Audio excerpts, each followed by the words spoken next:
selamat bergabung di YouTube channel Sari Marta, di mana dalam video kali ini saya bakalan ngebahas tentang apa itu cyberbullying. Nah, sebelum kita lanjut membahas lebih dalam tentang cyberbullying, perlu kita ketahui dulu apa sih itu bully gitu. Nah, bullying ini merupakan suatu sikap atau perilaku berulang yang ditujukan untuk menakuti, mengancam, serta mengintimidasi seseorang gitu. Dulunya, sebelum internet berkembang pesat seperti yang terjadi saat ini, bullying hanya terjadi di dunia nyata saja.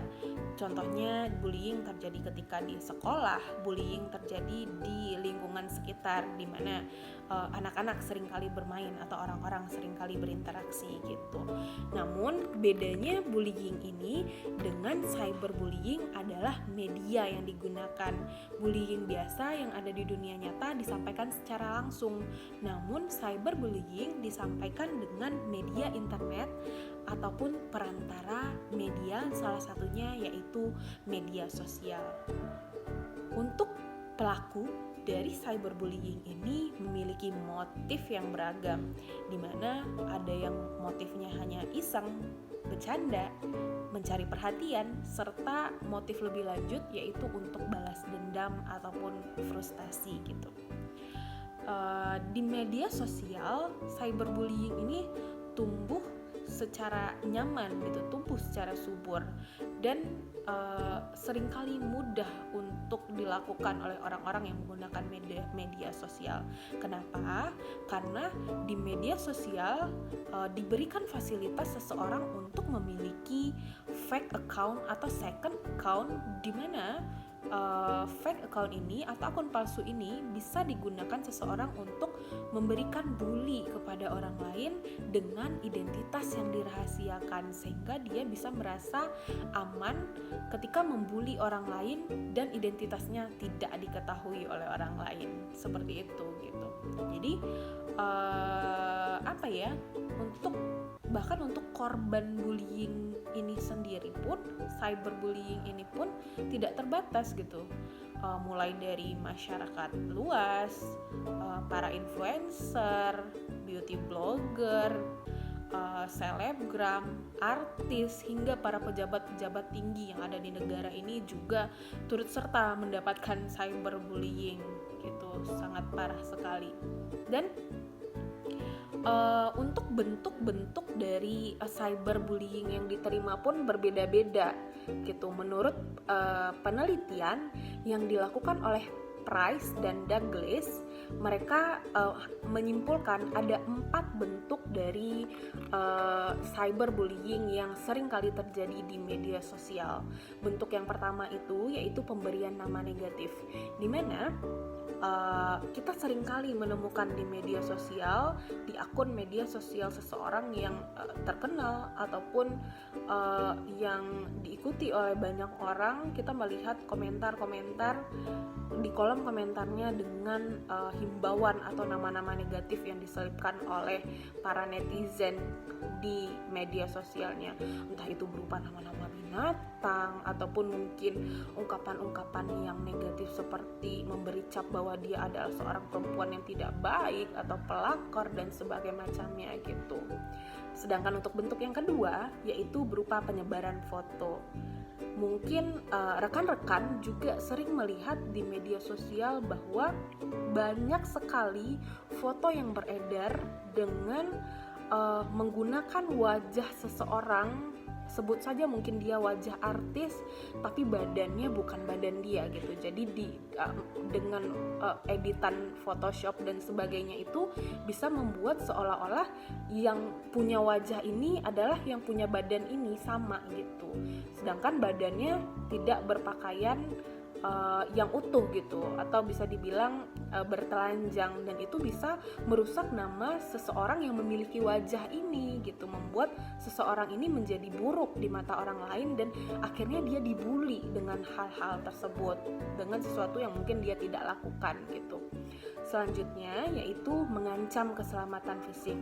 Nah, ini lebih dalam lagi ketika seseorang mendapatkan bullying di media sosialnya, cyberbullying, namun turut mengancam fisiknya secara nyata gitu. Dan ini juga dirasakan oleh salah seorang komika terkenal di Indonesia, di mana saat itu dia turut mengomentari salah satu kasus yang sedang terjadi di pejabat negara yang ada di Indonesia ini gitu. Dan dia geram dengan kasus itu, kemudian dia turut berkomentar.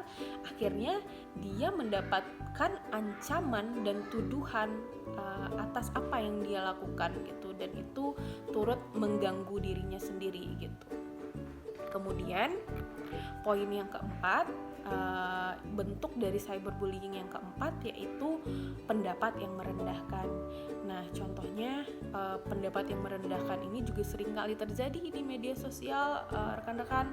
Contohnya seperti yang terjadi dengan salah seorang beauty vlogger yang mendapatkan direct message dari salah seorang, sebut saja mungkin hatersnya, yang mengatakan bahwa wajahnya dia itu tidak cantik gitu, jadi tidak pantas menjadi seorang beauty vlogger. Dia lebih pantas mati daripada menjadi seorang beauty vlogger gitu. Dan itu sudah termasuk satu pendapat yang sangat merendahkan sekali gitu, dan itu termasuk ke dalam bentuk cyberbullying terhadap si beauty vlogger ini gitu. Nah, kemudian dari bentuk-bentuknya itu tentunya apabila ini diantisipasi, tentu akan memiliki dampak yang luar biasa terhadap diri orang-orang yang dibully. Di mana dampaknya ini tidak hanya terasa di media sosial saja, di dunia maya saja, namun juga terbawa hingga ke dunia nyatanya gitu. Di mana dampak-dampak dari cyberbullying ini turut mempengaruhi seseorang, baik itu secara mental, di mana secara mental dia akan merasa kesal, malu, bodoh, bahkan ada timbul perasaan-perasaan dirinya adalah seseorang yang tidak berguna gitu, karena seringkali menerima cyberbullying dari orang lain. Yang kedua, mungkin secara emosional seseorang akan merasa sering kali marah, bawaannya pengen marah terus, atau mungkin dia akan kehilangan minat akan hal-hal yang sebelumnya dia sukai. Contohnya seseorang yang mungkin memiliki minat membaca atau memiliki minat menggambar, ketika dia dibully bahwa gambar yang dia bikin itu tidak bagus atau biasa saja, mungkin dia akan kehilangan minat itu gitu. Dan itu akan merenggut hobi atau minat seseorang ketika kita membuli orang lain gitu. Kemudian mungkin secara fisik, seseorang yang mendapatkan atau yang menjadi korban cyberbullying ini akan menjadi kurang tidur, akan sering lelah, bahkan mungkin dia akan sering sakit kepala atau sakit perut atau sakit mah. Mungkin dia terlalu sibuk memikirkan bullying yang sampai kepada dirinya, yang disampaikan oleh orang lain gitu.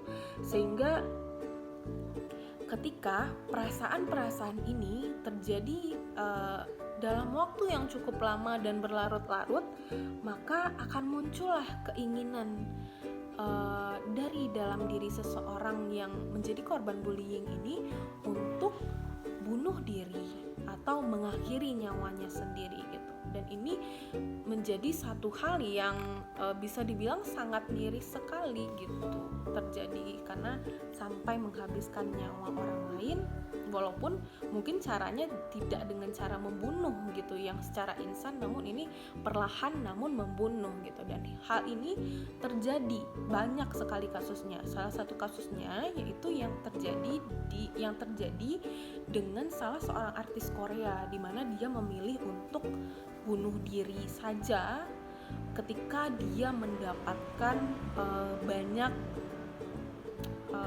hal-hal negatif gitu, banyak hujatan dari para haters di media sosialnya, dan dia merasa sudah tidak sanggup lagi untuk menghandle hal tersebut.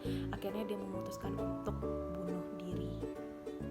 Nah, mungkin hal ini menjadi pelajaran besar bagi kita, dan tentunya kita juga harus memikirkan bagaimana cara meminimalisir agar cyberbullying yang kita terima itu justru tidak berlarut-larut di dalam diri kita gitu. Dan peran dari lingkungan sekitar tentunya juga sangat penting dalam hal ini, yaitu peran dari orang tua, di mana ketika pola komunikasi antara orang tua dan anak terbangun dengan bagus, ketika sang anak mendapatkan bullying di media sosialnya, dia masih mempunyai tempat untuk bercerita di dunia nyatanya, yaitu orang tuanya ataupun keluarganya, sehingga dia tidak akan merasa sendirian, tidak akan merasa bahwa beban ini hanya miliknya sendiri gitu.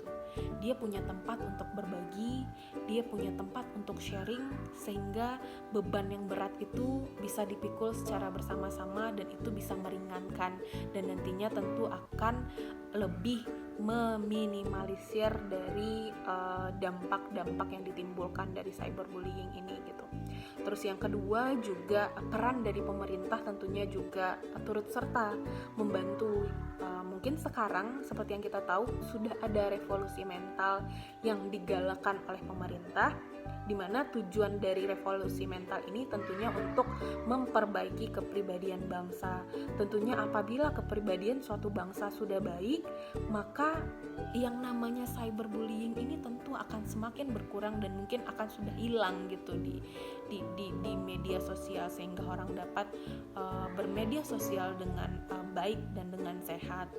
Nah, selain dari lingkungan sekitar, diri sendiri juga memberikan peran yang luar biasa terhadap ketika kita menghandle cyberbullying ini, dimana ketika kita sebagai pengguna media sosial tentunya dapat memilih siapa saja orang-orang yang kita izinkan untuk bisa memberikan komentar, memberikan pesan, direct message, serta melihat postingan yang kita tampilkan gitu. Dalam artian kita mengatur orang-orang yang akan terkoneksi dengan kita di media sosial, sehingga orang-orang yang memungkinkan nanti memunculkan cyberbullying terhadap diri kita di media sosial, kita sudah antisipasi mereka untuk tidak ada di dalam lingkungan kita gitu, di dalam circle-nya kita gitu. Kemudian kita juga harus bijak dalam melihat postingan-postingan kita di media sosial, karena kadangkala dari postingan kita itu memunculkan niat orang-orang untuk melakukan bully terhadap kita gitu. Apabila kita sudah tahu hal itu, maka kita harus memikirkan postingan-postingan seperti apa yang pantas kita perlihatkan di media sosial, postingan seperti apa yang tidak pantas kita lihatkan di media sosial, sehingga tidak muncul bullying terhadap diri kita sendiri. Kemudian apabila cyberbullying itu sudah muncul dan sudah sampai kepada diri seseorang, yang bisa dia lakukan adalah laporkan hal tersebut kepada pihak media sosialnya, sehingga nanti pihak media sosial bisa melihat dan menindaklanjuti dengan cara menghapus postingan, menghapus komentar, ataupun menghapus pesan yang diberikan oleh orang lain terhadap diri kita, yang tentunya nanti juga dapat merugikan diri kita. Kemudian mungkin sebenarnya si cyberbullying ini tidak hanya merugikan korban saja, tapi juga sebenarnya kalau kita paham dan kita tahu cyberbullying ini juga merugikan si pelaku yang melakukan cyberbullying ini. Kenapa? Karena Undang-Undang ITE mengatur tentang orang-orang yang melakukan cyberbullying ini gitu. Jadi alih-alih dia senang kalau misalnya ditindaklanjuti oleh korban, si pelaku bisa terancam gitu. Oleh karena itu sudah saatnya kita untuk menerapkan etika ketika kita menggunakan media sosial, dan juga sudah saatnya kita untuk bijak dalam bersosial media. Mungkin cukup sekian yang bisa saya sampaikan dalam video kali ini. Semoga bermanfaat. Terima kasih.